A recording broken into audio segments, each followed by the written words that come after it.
Yeah, hey everyone, Brian with you from TheGameCommon, and we are in the finals, the second round of our Spring 2020 AI-only Championship Series, the finals, and Teddy's doing a really good job, guys. If you're not rooting for America, oh, I'm sorry, but USA, I mean, I have to. I have to root for my home country, right? I honestly never expected Teddy to win. I probably shouldn't talk like that, because every time I talk like that, then they, end up blowing it, or whoever I end up saying is going to win ends up, not doing as well. But, I mean, I really honestly never expected Teddy to win in this game. Teddy is one of the better AIs. Teddy's one of the better AIs, and I've talked about this many, many times, because he's always very aggressive and science-focused. And any AI that's aggressive and science-focused is 99% of the time going to be doing really, really well. Even if they're one of two of them. Like Mongolia or Scythia, both of them tend to be a little more aggressive. Mongolia tends to go really heavy into science, so he tends to be pretty good as well. Because they synergize so well. And if you're next to a neighbor, like AKA Brazil in this case, who went heavy into culture and not into science, you're just going to able to walk all over them. Emergency ended, by the way, so Recife ended up flipping back. But yeah, it just makes them so deadly against an AI that just doesn't have science. France ended up coming up over here. So Scythia, I don't think is a science focus, but they're aggressive, so that's good for them. Then we also can see like Chandragupta tends to do pretty well because he tends to be aggressive. Maybe not as much science, maybe a little more on the faith aspect, but he's got the Varu early game, which helps him be pretty strong and super aggressive. So, that's usually pretty good for him. Teddy, the biggest issue though is Teddy has really no good units. I mean, okay, the Rough Rider is really good when it comes out. I don't think the Rough Rider is a good build for the human player, just because I don't think it upgrades from anything, right? I think you just have to straight build it. And any unit that you have to straight build is just kind of ugh. Because it's a lot of production, and it's fairly late in the game. And by that point, you should just get Cav at that point. Because if you already have horses, Cav are going to be doing pretty much the exact same thing. Because they're, 62, so they're slightly weaker. But you should already technically have horsemen, maybe. And if you don't have horsemen, then chances are you have melee troops. And so at that point, then just get to infantry, because it's not much further. So that's where, I would build one maybe to give me era score, but as the AI, though, they can build Rough Riders. Same thing with the Imperial for France. They can build those and really make them work, because, especially on deity, because they got the ridiculous bonuses towards production. All the way, by the way, these are going to be ridiculously strong, right? Yeah, this is all 2 continents. Oh my god. Yeah, we might watch India just get absolutely wrecked here in the next few turns. Because those Imperial are just going to be stupid good. Imperial. Because their army is 65, 75. They're 85 right now. Oh, they're 85, but then they get another plus 10. They're actually 95 right now. Don't worry, he's got musket men that are at 55. And field cannons, which are 55, 65, 75? 95, that is better than infantry. Nope, sorry, 60, 70, 80. Oh my god, India, you better really hope France doesn't declare on you right now. Oh, jeez. But once again, another unit that's very benefited on AI on deity.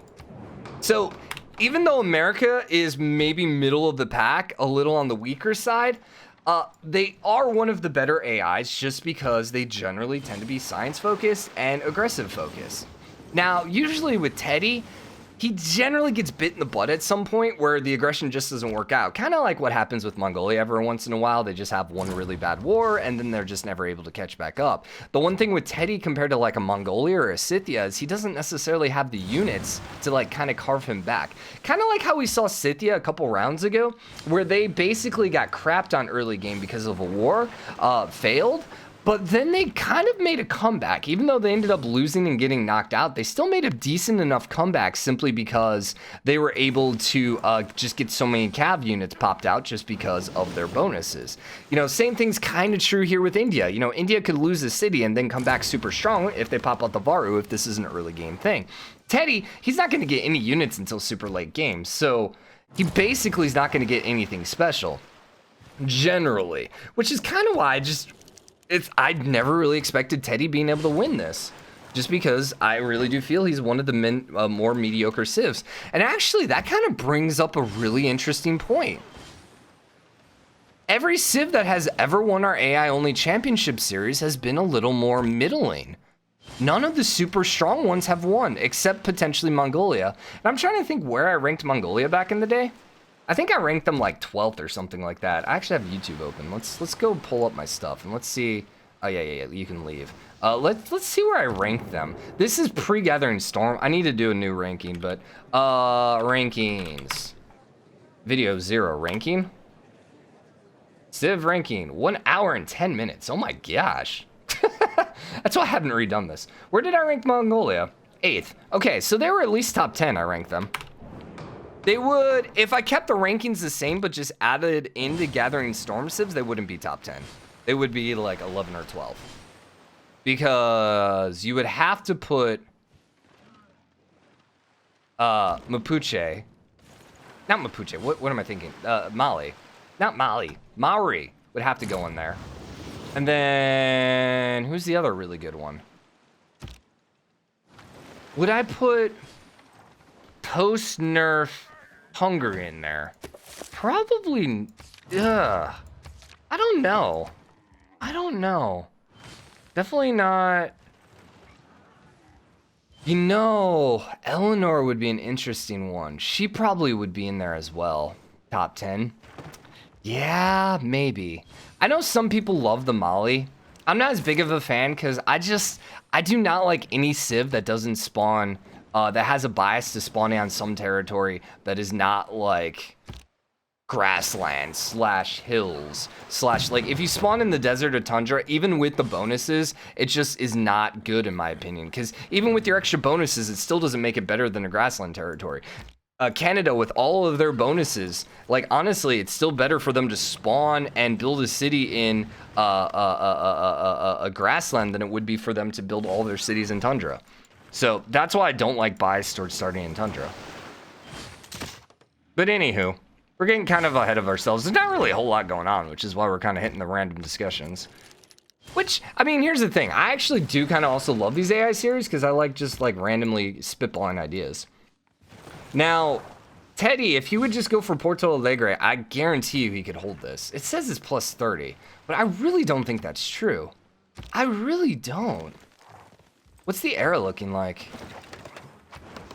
I don't know. I don't think Brazil is going to be able to get a golden age after this. So there is a good chance Teddy, because he just got his Rough Riders, I think it was this era, there's a significant chance he could pop out another golden age here. I don't see any airports though, so he's not gonna have his unique plane. Now there's that one nice thing about Teddy is he does have 2 unique units, you know, which not everyone has, but you know, I would actually love to see that. Maybe instead of adding more civs, I would love for them to go back and actually just tweak all the civs and add a second unit for every civ. Maybe even a second building. Like, I think that would be more interesting than maybe a couple new civs. I don't know. I like new civs, though, too. And we still don't have our Byzantium, which I would just love to see. Teddy got a Dark Age. Ooh, okay. Well, that's gonna not help you at all. So what's our score looking like? Catherine got 1,300. Teddy's only at 900. But here's the biggest issue. Gandhi is only a little under 100 points ahead of Teddy. So he's that, what, 400 point lead? No, it's a 600 point lead. It's still going to be 500. And then France was down 1,800 points. Being up 400, less than 400. It's still going to put them down 1,400. And then Brazil is going to fall a little further behind. Teddy's going to have to almost lose, like get knocked out in this next round. Now, keep in mind, it's going to be Teddy next to India. We're going to reload until we have Teddy next to India. So, Teddy could really get punished by Varu. By a Varu play. So, I'm not going to call it yet. Even though I'm really going to strongly hint at it and keep talking about how great it is to see America win something. Yeah! Except, you know, winning the coronavirus, which... probably not the thing we want to be winning, but, you know, hey, whatever. Let's not get too depressing here. We do video games to get away from that, Brian. We do video games to get away from that. Until, of course, we get sick and then can't play video games. But, you know, hey, no, it's fine. It's fine. We can open the country up. Stop. Okay, so I would love to see France go to war here. And France never actually went to war, which is really just mind-blowing here. Really mind-blowing. Because they had those Imperial armies. And they still would do decent damage. Because he has infantry, but he doesn't have infantry corps or armies. Doesn't look like he has corps or armies, which is weird for Gandhi. At this point, he has rock bands, but he doesn't have corps or armies. By the way, we should double check culture here. Catherine is winning. You know what would be the worst thing is if France wins a super early victory next game. Teddy ends up then getting the victory just because they earned so many points on that first one. That would actually be just hilarious. So we still have the Rough Rider Cuirassier fights going on over here, but like Teddy just like it seems like he's more interested in just killing as many units in this game and less versus holding it. Which I guess is kind of, you know, America. You know, we just want to come in and make a bunch of damage and steal your oil and kill your people, but we don't really care about actually successfully holding it. Okay, this is just getting really... This is why I need something about the game to talk to, because now I'm just offending everyone. Whatever. I'm offending Americans. I'm an American. You know, come on. Can I really offend Americans? Is that, I mean, I suppose, yes, I can, theoretically. But, like, does that work? Like, I can understand being culturally insensitive to other people. And I can understand, like, the culture between northern parts of America and southern parts of America, and then even, the West Coast. Like, different parts of America are very culturally different. Can you be offensive, though? To, like, the same culture? I mean, I suppose, yes. Now we're just spitballing like random like ideas out there. But like as a Texan, can I be culturally insensitive to other Texans? I wasn't born in Texas, as you knew last episode, but I spent most of my life in Texas. Can I? I mean, I can be culturally insensitive to Hispanics who live in Texas. Yes, that makes sense. This is, by the way, has nothing to do with the series. I'm just actually thinking through if this is like possible. But could I be culturally insensitive to another white Texan, Austinite, who lives in Texas? Is that possible? I mean, generally when you're culturally insensitive to someone, it's because you don't understand your culture and you do something to offend them. Theoretically, I should understand people who have the same culture as me and I would be less likely to offend them, right? I think. I don't know. That's an interesting theological question. Not theological. Psychological. No. What would that be? Would it be theological? Theory. I don't know. I don't know the term. My brain. Anyways, we got 7 turns left. We're at 13 minutes. This is going to be a really early episode. Ugh. Yeah, I don't know why these are going by so much quicker than that first round. We should probably, I guess for the time being, go ahead and just slow this down. And we can keep talking about random things. Actually, let's see what the most advanced unit... New York flipped. Ooh, okay, that's good for everyone. Yeah, and I don't think it's going to flip back anytime. 10 city, 10 turns. So, Teddy got a Dark Age, right? Yeah, so that loyalty flipped. And you're flipping to Brazil. And you will flip to Brazil by the end of the game? No, you will not. So, Teddy's not going to get the points, but Brazil won't get the points either. Teddy is going to be about 400 points behind Catherine, but I think the bigger one's Gandhi, because I think Gandhi may be one of the only ones to have... I mean, Gandhi is the only one that has a shot, unless Teddy gets basically completely destroyed next round.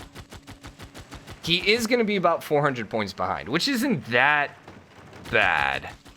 I mean, it's definitely doable. And they are going to spawn next to each other, so we shall see. We shall see. This is actually kind of cool, because it works a little bit like...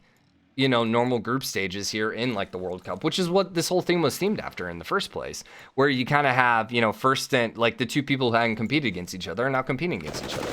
So, let's look at everyone's stats before we get too far. So Catherine, she had 225 in wonders, which is always going to happen. Like, if she wouldn't have gotten eliminated by Teddy in that first round, there's a legit chance we're looking at Catherine potentially running away with this. Because she gets so many bonuses towards building wonders, and wonders have such a huge impact on the game, and the fact that she focuses on wonders a lot of the times as well, potentially really sets her up well. The problem is she's super weak early game, and that's what happened. You know, once she can get to the middle game and she starts getting the Imperial popping out, she's fine. No one's gonna mess with her. No one's gonna be able to conquer her crap. In fact, if anything, she can go and conquer people's crap. So this is one of those games where she was set early game, and all of a sudden you can see what can happen if she has a really good early game. The one way she can come back is if Gandhi, man, but see, here's the thing. If Gandhi ends up blowing up Teddy, I don't think Catherine wins. I think the only way that Catherine wins is she's got to hope that she kills them both. I suppose that's one option. Are they actually still going? I think so. No one got anywhere close to a religious victory. Diplomatic victory, Gandhi got somewhat close, but not really that big of a deal. And then culture, Catherine's actually pretty close to winning. Yeah. Rockets, once again, everyone's going for that second one, but no one's really doing much. Oh, yeah, no one is moving, Brian, because you put a pause in, and that's fine. All right, last eras, what did we end up with? Oh, that was the last era. Okay. Man, I'm really disappointed in France, though. She could have seriously, like, she could have really changed I think, the outlook on this. Because as soon as she started popping out those Imperial, if she would have taken the war to India, she could have taken Hyderabad. Without a doubt in my mind, she could have taken that. And she might have been able to get to Patna, and then maybe even Bangalore. And if she would have had that, that would have just tremendously changed the outlook on this next game. Because she's probably looking at 200-300 points higher. India's looking down under Teddy now. And now that last game, she's just got to hope that Gandhi kills Teddy, and she might have enough points then to catch up and win. But without that, it just doesn't look as good. By the way, anyone have uranium? No one has nuclear bombs. Gandhi does have uranium. He is building Manhattan Project, but he will not get the nukes off in time. He will not. Probably needed a few more turns, and then he could have started nuking France. So honestly, the 300 turns is probably best for her. Anything happening over here? No, not really. Teddy ended up going and settling Boston. These were India and France. If France could have like settled this as well, that would have also been pretty helpful. Teddy losing New York sucks, but I still think he's in a really good spot. Apparently, people also said you get era score. Yeah, you get era score for shooting off rockets. Yeah. So you do get score, but it's very minor. Because what? It's like 1 or 2 points, which is, I really think that score should be slightly reworked. And I bet there's probably a mod out there that actually balances the score a little bit. But having not balanced it myself, I don't necessarily trust that it's more balanced than this. Because I feel like rockets should give you score. But if that's the case, should rock bands give you score? Man, I would probably do something where, okay, great people earn you score, so you're already getting score essentially from great works. But you're also getting era score from it. So yeah, they're probably okay, because you get like 5 points per great person, and then you get 1 point per... So basically you get 6 points per great person, which I think is fine. The rockets are a lot harder to do. I actually think the rock bands should. I think you should get probably 5 or 6 points. I think they should count as great people maybe and get another 5 points. If you're going to give the rocket sites points, I think you have to. And then... what else would we give score that doesn't normally get score? I think the dams give score, but I think it gives era score. Yeah. If they ever add a economic victory in the game, I think that would really change how the score would work too. I think at that point they would have to go back and rework how score would work, which I would love to see an economic victory. And honestly, someone like Mali would be significantly more powerful if all of a sudden there was a economic victory in the game. Dude, I just love the Mount Rama. Like, I love how it looks. It's just one of the coolest looking wonders in my opinion. Also, same thing with this one, the Malto Tipalia. Tipla? I've seen that before. I pronounced that properly before, but I've forgotten. Both of those are 2 of my favorite wonders in the game. Honestly, my favorite one is that coastal one. I can't think of the name of it. The one with the cliffs. Natural wonders. We gotta keep an eye on our thing here. Natural wonders. Ah, where are we at? Wonders and projects. Wonders. Not the Hanging Gardens, Mausoleum, Oracle. I think these are also natural wonders, right? Maybe not. Maybe it's under... we're at 300. The one that looks like a forest. I don't remember the name of it, but you guys probably do. But anyways, let's keep an eye on the score here. Catherine's at 14. Where's my pen? There's my pen. All right, we will have to do some adding here really quick just to kind of get an idea. So let's get our calculator up while we are here. Turn 300. Okay, I'm ready to go, game.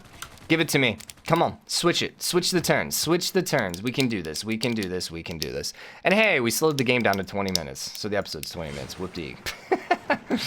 I probably could have waited an extra turn or two. I forget how slow the game is on slow, though. All right, seriously? Also, I'm really disappointed Teddy didn't get Broadway. That's like one of those wonders he gets, I would say, 95% of the games he's in. I mean, it's probably a little high, but it definitely seems like one of the wonders he generally is able to get. But Brazil is pretty strong here, culturally. So 1502 for France. 1502, 1247, 1089, and 934.